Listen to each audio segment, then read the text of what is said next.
კორუფციასთან ბრძოლის საინფორმაციო ცენტრის ხელმძღვანელი აჭარის მთავარ პროკურატურას მიმართავს. მერაბ ღოღობერიძე 2007 წლის 7 ნოემბერს ტელეარ 25-ში შეჭრისთვის და ამავე წლის 8 ნოემბერს ბათუმელი სტუდენტების დარბევისთვის მიხეილ სააკაშვილისა და ვანო მერაბიშვილისთვის ბრალის წარდგენას ითხოვს. ღოღობერიძის მტკიცებით პროკურატურაში ამ დანაშაულებების უშუალო ჩამდენი პირები თანამდებობებზე დღემდე რჩებიან. სწორედ ამიტომ პროკურატურა საქმეებს არ იძიებს. საქართველოს პრეზიდენტს ბრალი ოფიციალურად დღეს წარედგინა. პროკურატურა ექს-პრეზიდენტს და ყოფილ მაღალჩინოსნებს სამსახურეობრივი უფლებამოსილების გადამეტება შეადანაშაულებს. საქმე ეხება 7 ნოემბრის აქციის მონაწილეების მასობრივად დარბევას, ტელეკომპანია იმედში შეჭრას და ბადრი პატარკაციშვილის საკუთრების ჩამორთმევას.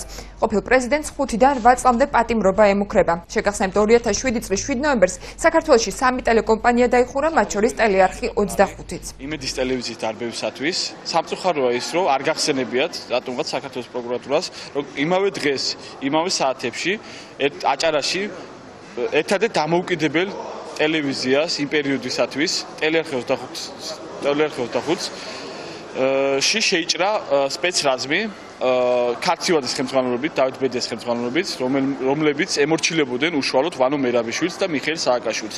სამწუხაროა ის ფაქტი, რომ არ იქნა ეს გათვალისწინებული, მინდა მივმართო, რომ ეს საქმე უნდა იყოს გაერთიანებული. საქმე ეხება 2007 წლის 7 ნოემბერს მომიტინგეთა მასობრივად დარბევას, ტელეკომპანია იმედში შეჭრას და არკატი პატარკაციშვილის კუთვნილი ქონების დანაშაულებრივად ხელში ჩაგდებას.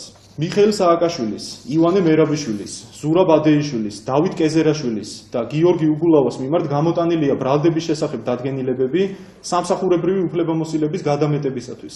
გამოძიება გრძელდება საქართველოს სისხლის სამართლის კოდექსის 333 მუხლის მესამე ნაწილით, რაც სასჯელის სახედაზომად ითვალისწინებს თავისუფლების აღკვეთას 5-დან 8 წლამდე ვადით.